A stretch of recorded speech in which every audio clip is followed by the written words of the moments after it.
Bonjour, c'est Gildas Tonocoin. J'espère que vous vous portez à merveille.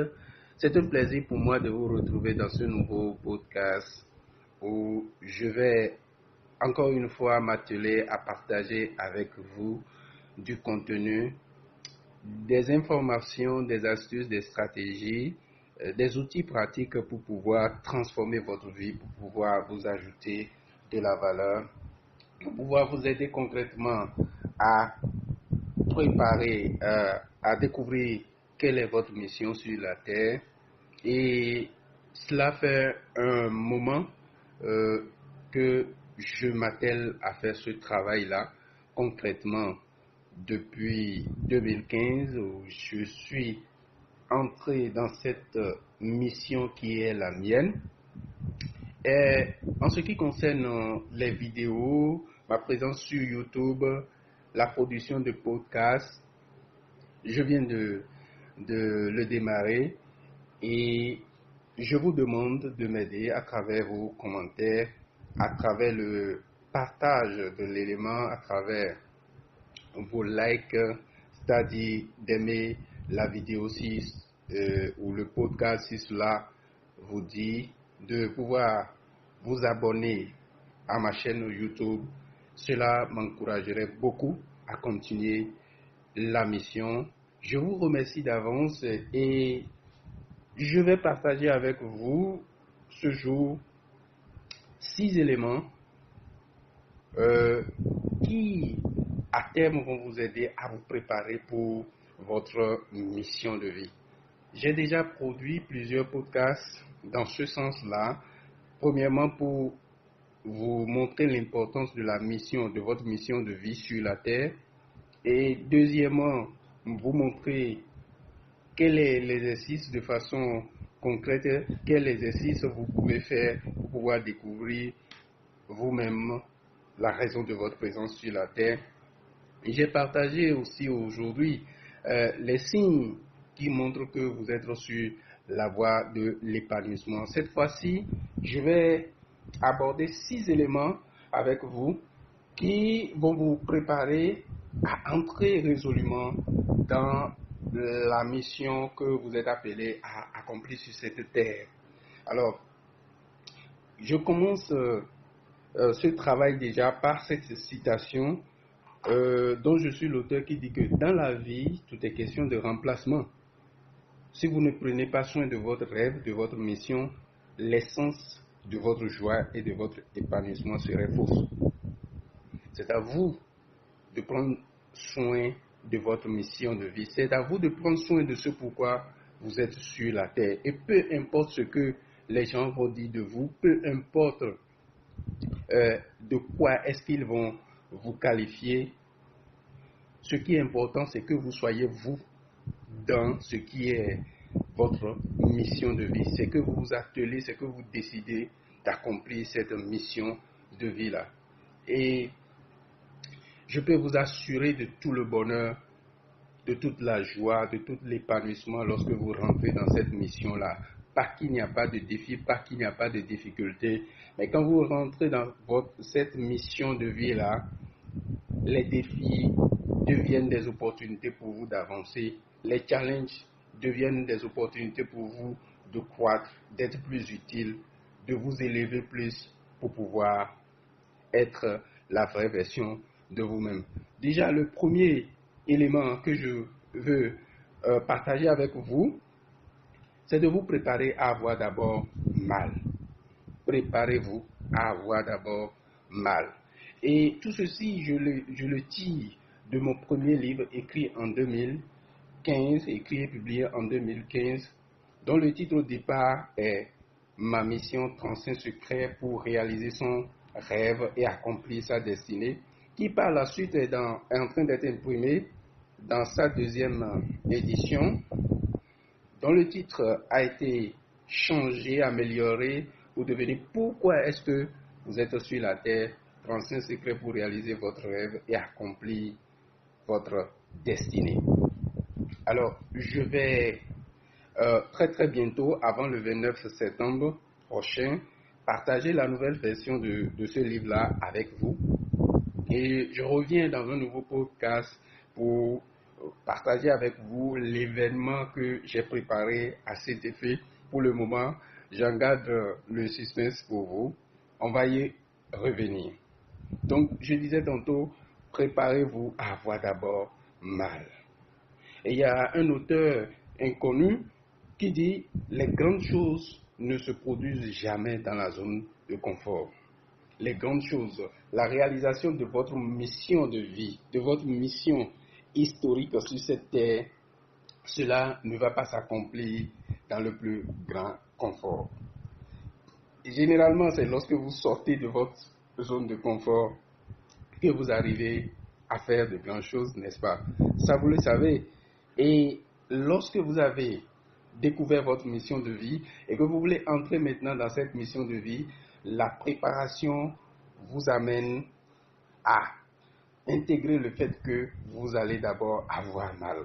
Et cela me rappelle, quand je me mets à parler de cet aspect de la question, de cette histoire-là qui est personnelle, qui a rapport avec mon fils, mon aîné, Josué.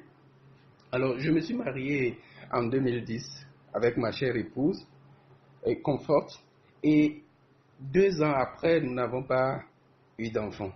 Et peut-être que 2 ans après un mariage, ce n'est pas un défi pour vous, mais pour nous en ce moment, c'était un défi.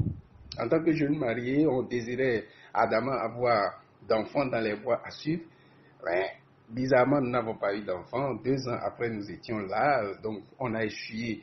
Vous savez, nous sommes en Afrique et la question d'enfants, elle est très importante pour les Africains en général et aux Béninois en particulier. C'est vrai que sur le plan mondial, pour les Occidentaux, cette question-là est vue sur, légèrement est vue sur un autre angle. Nous ne sommes pas dans ce débat-là. Donc, revenons à mon histoire. 2 ans après, nous avons eu notre premier fils et après sa naissance, il tardait à présenter ces premiers signes-là de marche, euh, de marche. Et là, les critiques et les moqueries de notre entourage ont repris. Voilà, ils n'ont pas eu très vite l'enfant.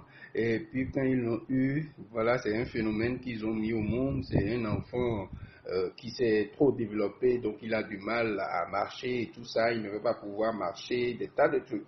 Or, nous étions convaincus. Déjà en ce moment, on a commencé avec mon épouse à déjà lire des livres, à suivre des conférences et à commencer le travail déjà sur nous-mêmes.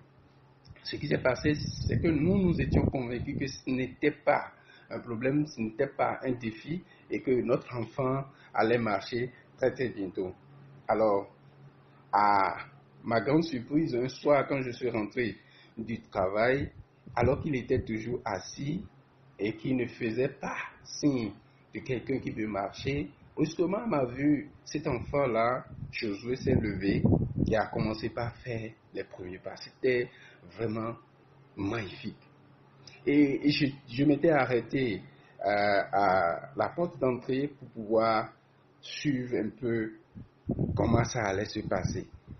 Et il s'est avancé vers moi. J'ai pensé qu'il voulait me souhaiter la bienvenue, mais il m'a dépassé, il marchait, il tombait, et il se relevait, il tombait de nouveau, il se relevait. Il marchait, il marchait. Et là, il est sorti carrément de notre chambre et il a pris la direction du portail. Et les voisins ont tenté de l'arrêter, mais il criait et il montrait carrément qu'il ne voulait pas qu'on l'arrête. Et quelqu'un a l'habitude de dire qu'on ne peut pas arrêter celui qui a refusé de s'arrêter, n'est-ce pas? Et là, il fait une chute, il se blesse au genou, et le lendemain, il reprend sa marche, jusqu'à ce que, à un moment donné, il commence à gambader dans tous les coins. Aujourd'hui, il est devenu un grand garçon. Il a eu un petit frère. Et ce que j'aimerais que vous tirez avec moi de cette histoire, c'est que quand vous avez un objectif, quand vous avez découvert votre mission de vie, vous devez savoir que vous allez d'abord avoir mal. Vous allez avoir mal. Que vous le croyez ou non, que vous le voulez ou non, vous allez avoir mal. Mais il y a une différence entre ceux qui ont décidé, accepter, accomplir leur mission de vie et ceux qui l'ont découvert et ont refusé de l'accomplir ou ceux qui ne l'ont pas découvert et donc ne sont pas en train de l'accomplir. Il y a une différence fondamentale entre les deux types de personnes. C'est que ceux-là qui ont accepté accomplir leur mission de vie, quand bien même ils vont essuyer des échecs temporaires, ils continuent d'accomplir leur mission de vie parce que cette douleur n'est plus une douleur tellement ils sont focalisés sur leurs objectifs, tellement ils sont imprégnés de la joie que leur procure la réalisation de leur mission de vie. Mais les autres personnes, ils prennent les échecs temporaires comme des échecs définitifs, se découragent et rentrent dans le cercle vicieux de la plainte ou de l'abandon. Voilà la différence entre ces deux personnes. Et cet enfant, j'ai donné l'exemple de mon fils aîné Josué, et tout autre enfant d'ailleurs, et qui chute, qui tombe, mais qui se relève en même temps. Qui tombe, qui ne reste pas à terre, mais qui se relève par la volonté, je ne sais pas, poussé par une force peut-être surnaturelle ou une force inconsciente qui veut toujours aller de l'avant et finit par maîtriser la marche, finit par courir et ainsi de suite. Donc, en ce qui vous concerne, quand vous vous mettez dans l'état d'esprit de quelqu'un qui veut réaliser sa mission de vie, sachez que vous allez avoir mal. Préparez-vous donc à travers la loi du processus qui fait que même si vous avez de grands objectifs, alors de très grands objectifs, il faut que vous cultiviez l'humilité de commencer petit.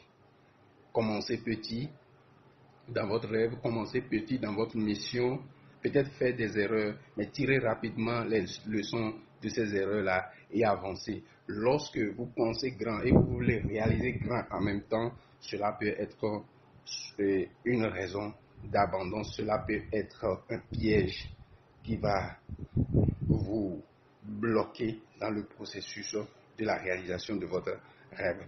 Alors, deuxième chose que je veux partager avec vous, c'est que vous devez accepter payer le prix. Accepter payer le prix. Lorsque j'ai une séance de coaching avec les gens et les gens me disent qu'ils ont de très grands objectifs, qu'ils veulent réaliser telle chose, qu'ils veulent être telle chose ou qu'ils veulent faire telle chose, la chose la plus importante à leur dire, ce n'est pas de les amener à revoir leurs rêves, leurs objectifs ou les convaincre que c'est trop grand, mais c'est de tout simplement travailler avec eux et à les amener à savoir que par rapport à cet objectif-là qui se sont fixés, par rapport à cette mission-là qui se sont découvertes, c'est qu'il y a un prix qui va avec. Et la question fondamentale est, est-ce que vous êtes prêt à payer le prix pour réaliser la mission de votre vie? Est-ce que vous êtes prêt à payer ce prix-là par rapport à cet objectif-là, par rapport à cette chose-là que vous voulez avoir, par rapport à la transformation auquel vous voulez aboutir? Il y a une citation ici qui dit qu'il n'y a pas de victoire à prix marchandé. Non, il n'y a pas de victoire à prix marchandé. Et il y a Winston Churchill qui dit que la meilleure mission devait être confiée à celui qui l'accomplirait sans revenir avec des excuses. Oui, la meilleure mission devait être confiée à celui qui l'accomplirait sans revenir avec des excuses. N'est-ce pas qu'il y a tellement de raisons qui peuvent nous amener à abandonner le rêve, à abandonner la mission. Et lorsque vous vous mettez dans votre tête, lorsque vous vous placez dans cette dynamique-là de pouvoir vous élever à chaque fois pour être à la hauteur du prix à payer pour enfin réaliser vos rêves, vous avancez. Vous n'avez plus de raison d'abandonner. Vous n'avez plus d'excuses et c'est ainsi que vous allez vraiment de l'avant. C'est ainsi que vous accomplissez votre mission historique sur la terre. troisième élément que nous allons voir ensemble, c'est que se plaindre ne vous aidera à rien. Se plaindre ne va pas vous aider. Se plaindre n'est pas à votre avantage. Et je vais partager aussi cette citation de Betty Reese qui dit que si vous pensez que vous êtes trop petit pour changer quoi que ce soit, essayez donc de dormir avec un moustique dans votre chambre. Ouais. Et vous avez sans doute lu ou écouté cette citation une fois, qui est que à des moments donnés, nous pensons que nous n'avons pas la force, nous n'avons pas les ressources, on est trop petit, on est trop âgé, on est trop jeune. Et puis, on se trouve tout un tas d'excuses. On se plaint un peu de tout. On se plaint de sa situation, de ses conditions de vie, etc. Mais le truc, c'est que vous savez quelle est la mission de vie que vous avez. Vous savez quel est votre objectif. Et vous avez des difficultés. Et vous vous plaignez. En quoi est-ce que cela vous aide-t-il? Le fait de vous plaindre. Est-ce que ce n'est pas peut-être le moment de vous poser la question, quelles sont les solutions, quels sont les choix que j'ai actuellement? Parce que nous avons toujours le choix. Et notre esprit est conçu de telle sorte que quand nous sommes orientés solutions, nous commençons par chercher les voies et moyens pour pouvoir nous en sortir, c'est que nous ouvrons cette porte-là dans notre esprit où les solutions s'alignent. Mais lorsque nous commençons par nous plaindre, nous fermons la porte de l'intelligence divine qui nous apporte les solutions par peut-être l'intuition ou par des rencontres ou autre chose. Et si vous pensez avancer dans votre vie, si vous pensez toujours atteindre vos objectifs ou tirer les bonnes leçons pour pouvoir avancer, il est très important de faire attention, de se faire chaque fois ce auto-recadrage quand vous vous surprenez dans la plainte pour vous poser la question, quelles sont les solutions? Comment est-ce que je puisse procéder? Cette solution, cette stratégie n'a pas marché. Quelle autre stratégie je peux adopter? Parce que ce qui est sûr, s'il y a le défi, il y a une solution. Si la solution n'existait pas, le défi ne va pas exister. Et quand vous analysez bien votre vie, vous allez voir que les situations que vous avez traversées, il y a toujours eu plus de peur que de mal. Seulement que vous avez trop donné d'importance aux défis, peut-être à des moments donnés qui ont fini par avoir raison de vous. Et j'ai l'habitude de dire que se plaindre revient à perdre son temps. Se plaindre, c'est refuser d'apprendre.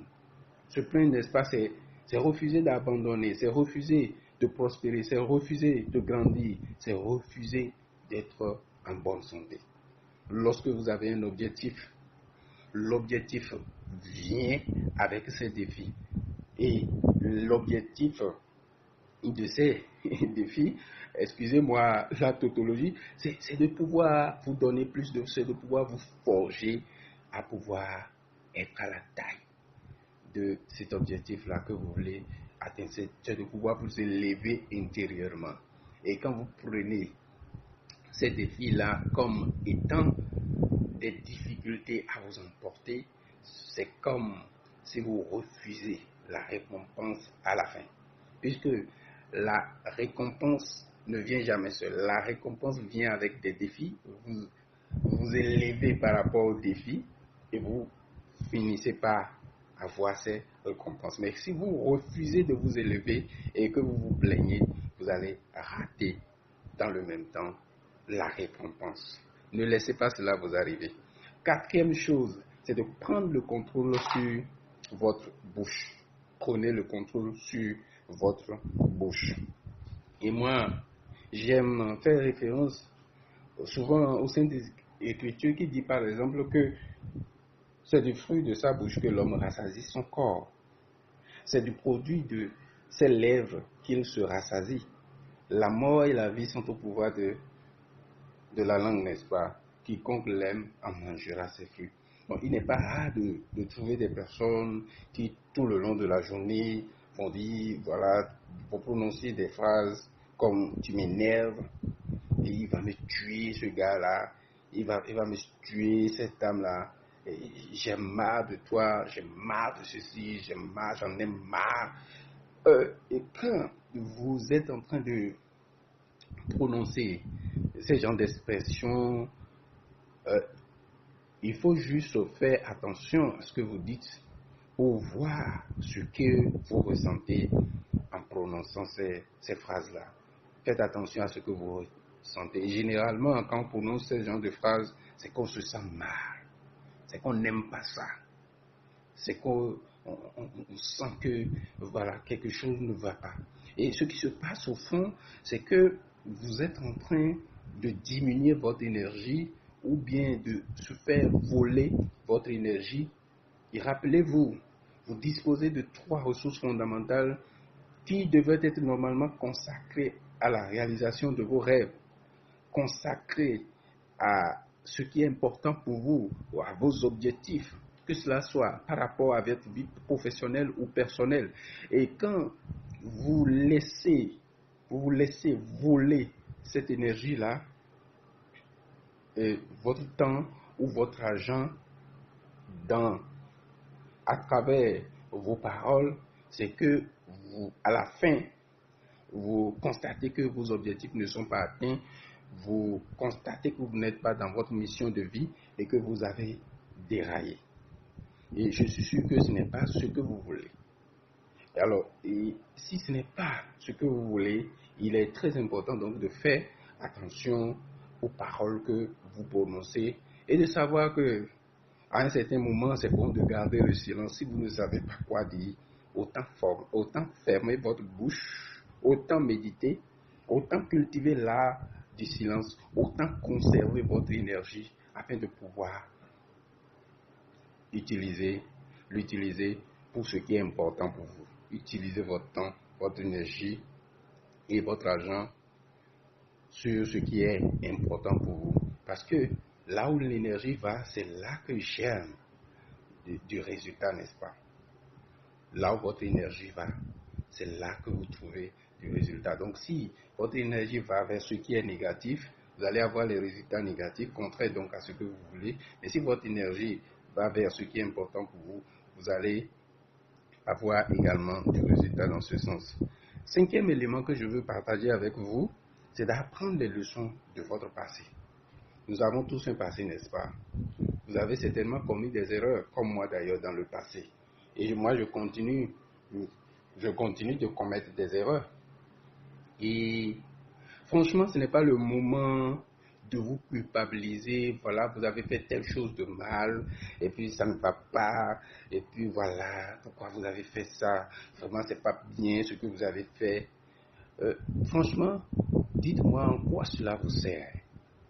Et généralement, c'est dans les cercles religieux que cela est très accentué, où on sent comme une sorte de maintien de la masse dans ce sentiment de culpabilité, et tout se passe comme si s'il n'y avait pas le développement de ce sentiment de culpabilité, et donc il n'y a plus de pouvoir sur les victimes, sur les fidèles. Ce qui fait que dans les messages, je dis, je ne vise pas une religion spécifique, c'est général.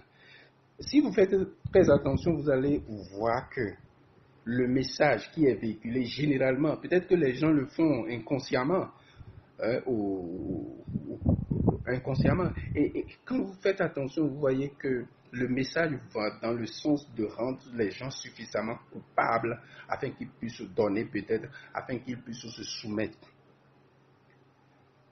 Et les gens ne sont plus libres. Les gens ne savent plus qui ils sont. Je vous en prie, ne laissez pas cela vous arriver. Vous devez savoir que le sentiment de culpabilité ou bien de peur ne vous sert à rien du tout. Et même actuellement, j'ai un projet de livre où je suis en train d'écrire sur la peur, la victoire sur nos peurs. Parce que celui qui est bien placé pour vous parler de la peur, c'est celui qui a eu suffisamment peur. Et je peux vous assurer que depuis mon enfance, j'ai eu toujours peur. Et tout récemment, j'ai eu toujours peur. Et j'ai traversé des tas d'événements récemment qui m'ont montré que, en réalité, si je ne suis pas en train d'aller à un certain niveau de résultat, c'est parce que je me suis laissé paralyser sur un certain aspect de ma vie par ces peurs-là. Et lorsque vous êtes délivré de cette peur, vous êtes vraiment libéré. Vous allez faire de très grandes choses. Vous allez étonner votre cercle religieux. Les gens vont vous prendre comme des êtres extraordinaires. Ils vont vous prendre comme des génies. Alors qu'en réalité, c'est que vous avez juste compris. Vous avez accepté aller de l'avant. Vous avez accepté intégrer ces principes-là et faire de ces principes votre style de vie. Ce qui fait que Robin Sharma dit qu'il n'y a pas d'erreur dans la vie. Il n'y a que des leçons. Il n'existe pas d'expérience négative. Il n'y a que des occasions de mûrir, d'apprendre et d'avancer le long de la voie de la maîtrise de soi. Je reprends, il n'y a pas d'erreur dans la vie, il n'y a que des leçons, il n'existe pas d'expérience négative, il n'y a que des occasions de mûrir, d'apprendre et d'avancer le long de la voie de la maîtrise de soi. C'est Robin Sharma qui l'a dit. Il n'y a pas d'expérience négative. Vous laissez imprégner par le sentiment de la culpabilité ne vous aide pas. Parce que ce qui se passe en général, c'est que quand vous vous sentez coupable, vous êtes là, votre énergie est dirigée vers ce que vous avez fait de mal. Alors que ce que vous voulez dans le présent ou pour les prochaines fois, ce n'est pas de reprendre les mêmes erreurs. Alors pourquoi se sentir coupable et se laisser imprégner par ce sentiment-là? Ce qui est important, c'est de pouvoir se poser la question, oui, ce que j'ai fait est mal peut-être, quelles sont les leçons que je peux tirer de cette situation? Et maintenant, qu'est-ce que je veux, quel genre de résultat je veux dans ce sens? Quel genre de vie je veux mener dans ce sens-là? Une fois que vous avez localisé, que c'est clair dans votre tête, quelles sont les actions que vous posez pour pouvoir y arriver? Quels sont les types de pensées? Quels sont les types de paroles? Comment est-ce que vous allez travailler ces pensées-là pour pouvoir aboutir aux paroles, aux actions et donc avoir les résultats que vous désirez? Peut-être en commençant par faire attention à votre entourage, peut-être en commençant par faire attention à vos lectures, à ce que vous regardez à la télé, sur YouTube, et ainsi modifier votre système de croyance et commencer par faire ce que vous désirez vraiment. C'est de la libération totale. Et le sentiment de culpabilité va vous voler votre énergie. Et souvenez-vous, nous avons vu tantôt que là où votre énergie va, c'est là que vous allez avoir du résultat. Et si votre énergie va vers ce que vous ne voulez pas, ce qui est sûr, vous allez reprendre les mêmes erreurs et enchaîner avec le sentiment de culpabilité, finir dans la frustration. Je ne suis pas sûr que c'est ce que vous voulez dans votre vie et dans votre carrière. Alors, si vous avez commis des erreurs, oui, reconnaissez-le et posez-vous les questions appropriées pour pouvoir repartir immédiatement sur de nouvelles bases. Alors là où vous êtes immédiatement, vous pouvez faire l'exercice et vous libérer. Et lorsque vous vous rendez compte que maintenant, vous êtes en train de poser des actions qui vont dans le sens de ce que vous voulez, au détriment des erreurs que vous avez commises dans le passé, là, vous vous accordez plus d'énergie, vous allez avoir plus de temps, vous allez avoir plus d'argent. Dernier élément que je veux partager avec vous, c'est de vous discipliner à planifier votre vie. Disciplinez-vous à planifier votre vie. Alors, il y a un auteur inconnu qui dit que si vous n'avez pas de projet, c'est que vous êtes l'objet des projets de quelqu'un. C'est sûr. Si vous-même, vous ne savez pas qui vous êtes, ou vous ne savez pas qu'est-ce que vous voulez vraiment, et quand on vous pose la question, moi je n'en sais rien, je suis là. Je vous dis tout ça parce que à un moment donné de ma vie, je l'ai dit, je sais ce que c'est. Je ne sais pas votre cas, mais même si vous êtes en train de travailler, vous collaborez avec quelqu'un, vous travaillez dans une entreprise, il faut que vous travaillez à faire le rapport entre vos propres objectifs et les objectifs de cette entreprise-là. Sinon, si vous êtes là seulement pour de l'argent, à un moment donné, vous allez abandonner. Ça, c'est clair. Parce que vous n'avez pas d'éléments suffisamment forts auxquels vous allez vous accrocher en cas de défi. Et le secret est là. En cas de défi, celui-là qui est sur la voie de l'épanouissement, celui-là qui a embrassé sa mission de vie, il a un pourquoi assez fort auquel il s'accroche pour dire non, je n'abandonne pas. J'ai accepté de travailler dans cette entreprise pour telle raison. J'ai accepté entreprendre pour telle raison. J'ai accepté ceci ou cela pour telle raison. Je suis entré dans cette relation-là pour telle raison. Vous avez un élément fort. Vous avez des raisons fortes auxquelles vous vous accrochez. C'est pour cela que c'est important de définir soi-même ses propres objectifs auxquels cela ne vous empêche pas de travailler avec quelqu'un, de vous associer avec quelqu'un, de travailler dans une entreprise, mais il faut que vous sachiez clairement ce pourquoi vous êtes là. Et il y a Einstein qui dit que la folie, c'est de faire toujours la même chose et de s'attendre à un résultat différent. Les gens ne se sont pas disciplinés à planifier leur vie, mais là où ils sont, ils se plaignent et ils accusent les autres du fait qu'ils n'ont pas les résultats qu'ils souhaitent, alors qu'ils n'ont pas changé d'attitude, n'ont pas changé d'action. Donc, si vous n'avez pas clarifié vos objectifs par rapport à là où vous êtes, il faut le faire immédiatement. Vous prenez une feuille. Pourquoi est-ce que je me suis fait engager dans cette entreprise? Si vous n'avez pas de raison, faites la liste des raisons possibles qui peuvent vous permettre de vous accrocher à ce travail-là, de vous accrocher à cette relation, de vous accrocher à cette situation-là. Trouvez-vous des raisons. Parce que si vous ne le faites pas, ça va être un peu chaud pour vous quand vous serez en période de turbulence. Parce que vous le veuillez ou pas, vous allez traverser cela. Et c'est pour votre bien. Cela vous sert. Alors, il y a beaucoup de personnes qui vont, quand ils se trouvent dans des situations difficiles, ils vont prier, voilà. Maintenant, prier c'est bien, mais ce n'est que le début. Quand vous priez pour le changement, il faudrait que vous soyez prêt pour le changement. Le fait d'être prêt pour le changement vous amène à planifier votre vie, à clarifier ce que vous voulez, à trouver le pourquoi des choses, à pouvoir entrer en action pour pouvoir y arriver.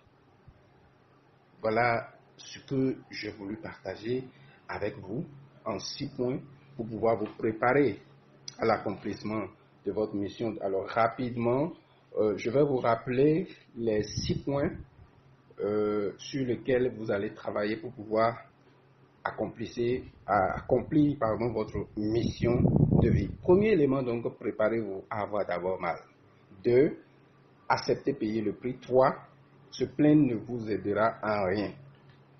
4, prenez le contrôle sur votre bouche. 5, apprenez les leçons de votre passé. Et 6, disciplinez-vous à planifier votre vie. Voilà ce que je voulais partager avec vous. J'espère que cela va vous aider, va être utile pour ceux-là qui n'ont pas commencé le travail, à commencer le travail sur eux-mêmes, ou ceux qui ont déjà commencé, à les aider à pouvoir s'élever davantage.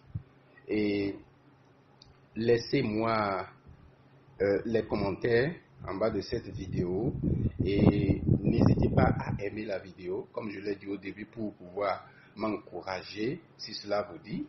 Dans le cas contraire, il n'y a pas de défi. Et si vous avez également aidé, partagez la vidéo autour de vous. Je vous reviens très très rapidement avec un nouveau podcast. D'ici là, portez-vous bien et surtout, continuez à travailler sur vous. Continuez à vivre votre mission de vie. Merci.